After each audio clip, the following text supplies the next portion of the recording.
મિત્રો, તો આ છે ધોરણ 8 બરાબર. ધોરણ 8 વિષય ગુજરાતી અને પ્રથમ સત્ર. તો મિત્રો, તમને આમાં કેવા પ્રકારના પ્રશ્ન પૂછાશે એ હું તમને સંપૂર્ણપણે ધ્યાન દોરું છું. ઓકે બરાબર.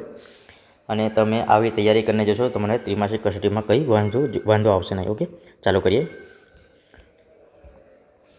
તો મિત્રો, સૌથી અમને આપેલા ફકરાના આધારે પ્રશ્નોનો જવાબ આપવાનો છે. આખો ફકરો તમારે વાંચી લેવાનો છે.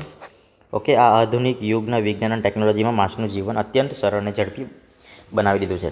તો મિત્રો, આવા ફકરા આવશે તેમાંથી તમને આવા પ્રકારના પ્રશ્ન પૂછાશે. પ્રશ્નો કે ફકરામાં પ્રગતિ માટે આભાસી પ્રગતિ એવો શબ્દ પ્રયોગ કેમ કરવામાં આવ્યો છે, બરાબર ને? તો મિત્રો, આમાંથી તમને આવી રીતે પ્રશ્ન પૂછાશે. પ્રશ્ન 1, 2, 3 વૈકલ્પિક પ્રશ્ન. પછી વિભાગ 2માં એક મોટા જંગલને અડીને આવેલા એક નાના ગામમાં રાઘવ પોતાનો પરિવાર સાથે રહેતો હતો. તો આ આખો પેરેગ્રાફને વાંચીને તમારે આ બધા પ્રશ્નના જવાબ આપવાનો રહેશે. ઓકે, આગળ જોઈએ આ બધા પ્રશ્ન. પછી આવી રીતે ત્રીજો ફકરો છે. સામાન્ય રીતે જ્યારે આપણે સ્વાસ્થ્ય શબ્દ સાંભળીએ છીએ ત્યારે આપણું ધ્યાન માત્ર શારીરિક તંદુરસ્તી અથવા રોગમુક્ત શરીર તરફ જ જાય છે. પરંતુ વિશ્વ સ્વાસ્થ્ય સંગઠન હુના મતે સ્વાસ્થ્ય એટલે માત્ર રોગની ગેરહાજરી નહીં, પરંતુ માણસની શારીરિક, માનસિક અને સામાજિક રીતે પણ સ્વસ્થ હોવાની સ્થિતિ. આ પ્રમાણે આખું જ પેરેગ્રાફ વાંચીને આ વૈકલ્પિક પ્રશ્ન તમારે આપવાના છે, બરાબર? ઓકે મિત્રો, જરાક ટાઈમ જશે પણ પરીક્ષામાં તમે બરાબર કરજો, બરાબર? વિભાગ 4માં પણ એવું જ છે. પ્રશ્ન નંબર 4માં વિભાગ 4માં પણ એવું જ છે.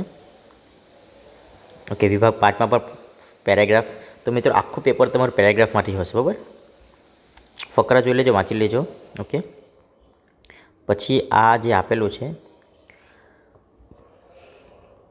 વાંચીને પ્રશ્નો જવાબ આપવાનો છે. કોઈ પણ એક પ્રશ્ન વિભાગ કોઈ પણ એક પૂછાશે તમને. કાં તો આ પ્રશ્ન પૂછાઈ શકે 25મી જૂનવાળો, કાં તો બીજો વિભાગમાંથી આ શૈક્ષણિક પ્રવાસવાળો જે છે તે ફકરો પૂછાઈ શકે, બરાબર? નહીં તો તમને સુરતની મહારાજા કૃષ્ણસિંહજી વિશે પેરેગ્રાફ પૂછાઈ શકે. આમાંથી બધા પ્રશ્નો, બરાબર? અને આ ભારત અને ઇંગ્લેન્ડ વચ્ચે રમાયેલી 5મી મેચ T20. તો મિત્રો, આમાંથી પણ તમારે સવાલ જવાબ જ લખવાનો છે. આખું વાંચીને જ લખવાનું છે. એટલે ગુજરાતીમાં તમારે કશું ટેન્શન લેવાની જરૂર નથી, બરાબર ને? બરાબર. આ પેરેગ્રાફમાંથી ફરીથી આ વિભાગ 5માંથી એક પેરેગ્રાફ આવશે. ઓકે, તો હવે આમાં જે આપેલું છે આ જો આ આખું જે આપેલું છે આપણને આને પરફેક્ટ રીતે આપણે અભ્યાસ કરી લેવાનો છે. અને એના આધારે તમને નીચેનો પ્રશ્ન આના આધારે તમને નીચેના પ્રશ્ન એટલે આ તમને બી ઉકેલવામાં સરળ રહેશે, બરાબર?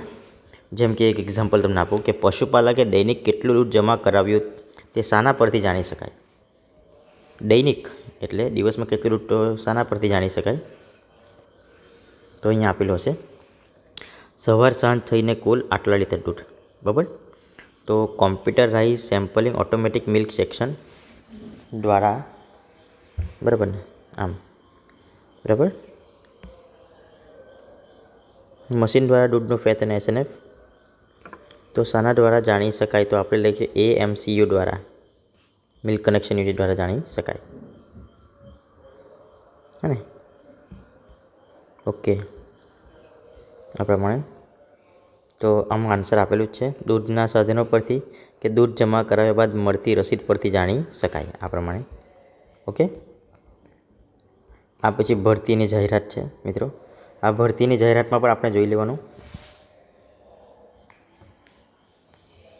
ભરતીની જાહેરાતમાં પણ આપણે જોઈ લેવાનું કે પ્રમાણનું છે, બરાબર ને? ઓકે, તો મિત્રો આ જે છે તે પ્રમાણે આપણે જોઈ લેવું, બરાબર? ઓકે, આગળ કંડક્ટર માટેની ન્યૂનતમ શૈક્ષણિક લાયકાત કઈ છે એ આપણે જોઈ લેવાનું, બરાબર ને? ઓકે, આ પ્રમાણે આપણે જોઈ લઈશું. આમાંથી બધું આ જે વિભાગ આપેલો છે આટલું, આમાંથી નીચેનો સવાલ જવાબ આપવાનો છે મિત્રો. તો મિત્રો, આમાં કશું જ તમારે વાંચવાનું નથી અલગથી, બધું પ્રશ્નપત્રમાં જ છે. અને પ્રશ્નપત્ર નીચે સવાલ આપેલો જ હશે અને તેના નીચેથી તમારે જવાબ છે આખું વાંચી લેવાનું. ધોરણ 7 અને 8ના વિદ્યાર્થી માટે વિશેષ કારકિર્દી માર્ગદર્શનનું સેમિનાર આયોજન. તેમાંથી નીચેના સવાલ. આ સેમિનાર મુખ્યત્વે કોના માટે આયોજિત કરવામાં આવેલો છે? ઉચ્ચતર માધ્યમિક નહીં આવશે, 9-10 નહીં આવશે, પ્રાથમિક શાળા, મોટા વિદ્યાર્થીઓ માટે, શિક્ષકો માટે. બરાબર ને? 25ના વિદ્યાર્થી શિક્ષક માટે નથી આવશે, તો આ આવશે પ્રાથમિક શાળાના મોટા વિદ્યાર્થીઓ માટે. ઓકે મિત્રો, તો આ પ્રમાણે આખું પેપર સેટિંગ છે. આ સત્યમેવ જયતે આ આખું પેરેગ્રાફ વાંચી લેવાનું પરફેક્ટ રીતે અને પછી જોઈ લેવાનું. બરાબર? ઓકે, 3, 4 આ પ્રમાણે વિભાગ 1, વિભાગ 2.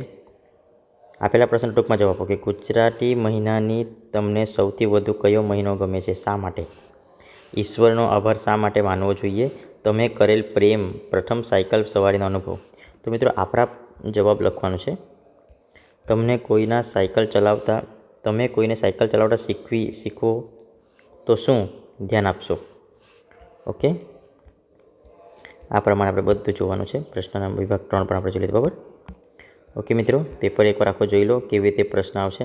તો હવે આ શિલાનું કેવી રીતે ધ્વનિ ઘટકો છૂટા પાડવાનું છે તે. બરાબર? કવિ આ પૂછાઈ શકે, આ ઇમ્પોર્ટન્ટ છે. બરાબર? આ શૈશવ અને આનું જોડવાનું છે. બરાબર? ભૌતિક આનું ધ્વનિ ઘટક છૂટું પાડવાનું અને જોડવાનું છે, તો આમાંથી પૂછાશે. હવે યોગી અને આનું છૂટું પાડવાનું ને આને જોડવાનું. ઓકે મિત્રો, આ સેમ ટુ સેમ છે. તો અહીંયા શબ્દો અર્થભેદ સમજો. આવકાર અને જાકારો. તો ડર, હિંમત, ગરીબ, તવંગર આ વિરોધી શબ્દ છે. ફાયદો, નુકસાન. ઓકે, માન, અપમાન. વિદ્યાર્થીઓ, તમને વિડીયો ગમ્યો હશે તો આપેલ વિષય ઉપર નિબંધ લખવાનું છે. તમે વાંચેલા કોઈ એક પુસ્તકોનો સારાંશ લખવાનું છે. તો બાળ વાર્તા, સાહસ કથા, વિજ્ઞાન કથા કે પ્રસંગો કોઈનો પણ એક સારાંશ લખવાનું છે. આપેલા વિષય ઉપર નિબંધ લખો. હું અને મારી સાયકલ, મારા બાળપણના તોફાન, જો પરીક્ષા ન હોય તો મારી જીદ અને વરસાદની જનજીવન પર અસર. ઓકે, તો મિત્રો આ આખું પેપર છે. આ મોટે ભાગે આ 6 માર્ક્સનું છે. તો આ તમે 1, 2, 3, 4 ને 5 પર કોઈ પણ એક પર તમે તૈયાર કરી લેજો. અને આ ઇમ્પોર્ટન્ટ છે, આ પણ 6 માર્ક્સનું છે. તો આ 1, 2, 3, 4 ને 5 આ જ્યારે 5 તમે તૈયાર કરશો તો તમારા 6 ને 6 12 માર્ક્સ આવી જશે. ઓકે, તો તમે કોઈ પણ એક પુસ્તક વાંચો અને તેને તમે લખો. ઓકે મિત્રો, થેન્ક યુ.